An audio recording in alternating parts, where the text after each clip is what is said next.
जो संबंधित को सबको फॉरवर्ड कर दिया जाएगा। ये हमारा डिस्ट्रिक्ट कंट्रोल रूम जिला नियंत्रण कक्ष से इनको जिनको आपने कॉपी से आज मेरा सत्याग्रह था 11 बजे, मैं देर हो गया, 11:30 बजे यहाँ सत्याग्रह पर बैठा था। इसकी सूचना मैं पूरे प्रशासन को, ऑनरेबल सीएम साहब को भी 1 हफ्ते पहले मेल से दे दिया था और आज भी मैं इनको मेल से दिया था। और अभी जो है दीपक सर आए हुए हैं, दीपक चौधरी जी आप आए हैं शासन से, इनको प्रोटोकॉल ये जो है ज्ञापन एथराइज किया गया है, मैं ज्ञापन को पढ़ के तब इनको दे रहा हूँ। महामहिम राष्ट्रपति महोदया, ज्ञापन द्वारा श्रीमान जिलाधिकारी पटना,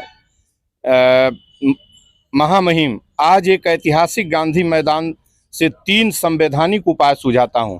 पहला, खेती योग्य सारी जमीनें लोगों में बराबर बराबर वितरित कर दी जाएं और जमीनों पर मालिकाना हक स्त्रियों के नाम दे दिया जाए। एक नई क्रांति हिंदुस्तान के अंदर, समानता कायम होगी, बेरोजगारी और गरीबी मिट जाएगी। दूसरा, विधायिका में 1 बार की सदस्यता का कानून बना लिया जाए। अधिकतम 3 बार चुनाव लड़ने का अवसर दिया जाए, परंतु चुनाव लड़ने की न्यूनतम उम्र 35 वर्ष हो। इसका फायदा यह होगा कि भारत सोने की चिड़िया में बदल जाएगी, जाति जहर सांप्रदायिकता क्षण में समाप्त हो जाएगी। तीसरा संवैधानिक उपाय यह है कि सभी प्राइवेट कंपनियों, क्षेत्र, संगठन, प्रतिष्ठान सार्वजनिक घोषित कर दिया जाए। प्रीम्बल ऑफ कॉन्स्टिट्यूशन में सोशलिस्ट शब्द का उल्लेख है, प्राइवेट शब्द का उल्लेख नहीं है। महामहिम दूसरा बिंदु, कुकुरमुत्ते की तरह फैलते राजनीतिक दल एवं दलालों द्वारा सत्ता पर कब्जा की चुनावी जंग ने भारत को बेरोजगारी, गरीबी, असमानता, महंगाई, नारी बलात्कार एवं हिंसा, भय, आतंक के देश में बदल दिया है। देश की आंतरिक एकता को शीशे की तरह तोड़ दिया गया है। पॉलिटिकल पार्टीज एवं पॉलिटिशियंस ने भारत की युवा शक्ति को म्यूट कर दिया है। म्यूट, मैं हिंदी इसका नहीं बजाऊंगा, जिनको डिक्शनरी में देखना, म्यूट कर दिया है इन लोगों ने। जुआ कहीं का नहीं रह गया है, जुआ लड़खड़ा गया है, न उसके पास पैसा है, न रोजगार है। किसी तरीके से किसी पिट्ठू किसी के पीछे लग रहा है, किसी की दलाली कर रहा है, किसी का कुछ कर रहा है, आधे श्रम पर वो अपना जवानी बेच रहा है।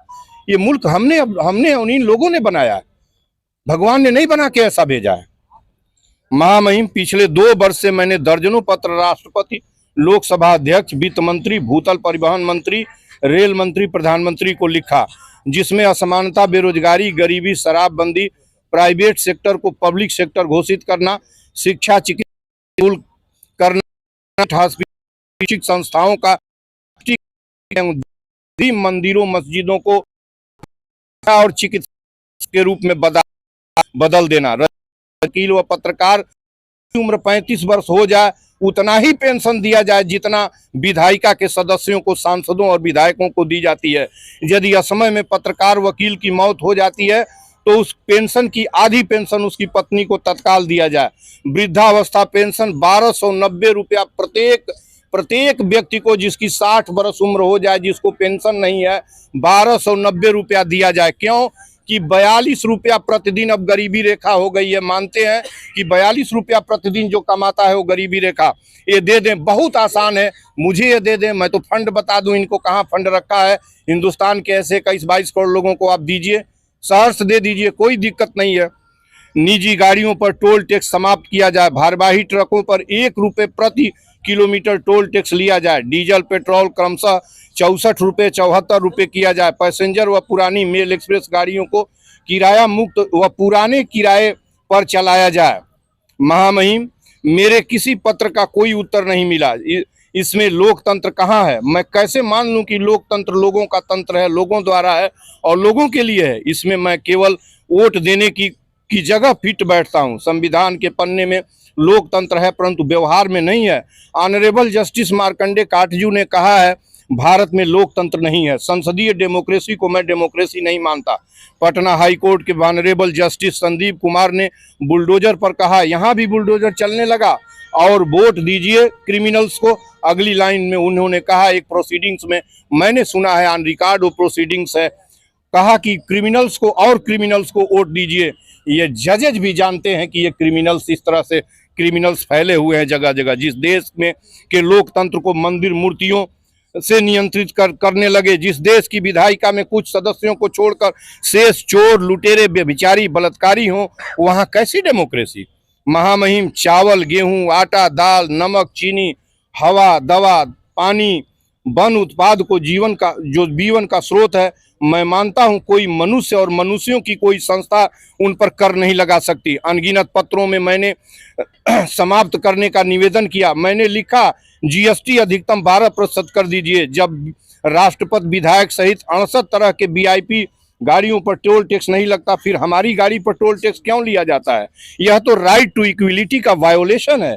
यह कहीं भी स्वतंत्रता पूर्वक हमारे जाने आने के अधिकार को छीन लेता है। मैंने कहा भारवाही ट्रकों पर अधिकतम 1 रुपया प्रति किलोमीटर टोल टैक्स लगा दिया जाए। अब जब एक टोल पर भारवाही ट्रक से 700 से 900 टोल टैक्स ले लीजिएगा तो महंगाई कैसे रुकेगी? कौन रोकेगा? मैंने निवेदन किया कि इस आर्बिट्रेरी डाका टैक्स को खत्म कर दिया जाए और निजी गाड़ियों पर टोल टैक्स समाप्त करिए, अन्यथा मैं इस आर्बिट्रेरी टोल रूल और को उसी तरह तोड़ दूंगा जैसे गांधी ने नमक सत्याग्रह करके नमक कानून को तोड़ा था। डीजल पेट्रोल 64 व 74 रुपये कर दीजिए। भारत में विदेशी मदिरा की मॉडल शॉप खोलकर आप मदिरा की बाजार बना दिए हैं। यह बुद्ध, महावीर, कबीर, रहीम, नानक, विवेका और 50% महिलाओं की धरती है। आज़ादी के राष्ट्रीय आंदोलन को याद करिए। सबसे बड़ी बात यह कि शराब नारी बलात्कार, हिंसा और गरीबों को उनकी जगह से उनके पैर उखाड़ने और विस्थापित जीवन जीने के लिए जिम्मेदार है।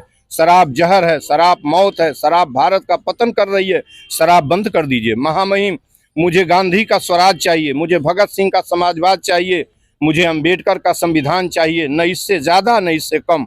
पटना के ऐतिहासिक गांधी मैदान से निवेदन करता हूं कि उक्त मांगों को डेमोक्रेसी, इक्विलिटी, ह्यूमैनिटी, यूनिटी से संबंधित हैं, स्वीकार कर लीजिए। अन्यथा 14 अप्रैल 2023 के बाद मेरे पास 2 विकल्प शेष रहेगा।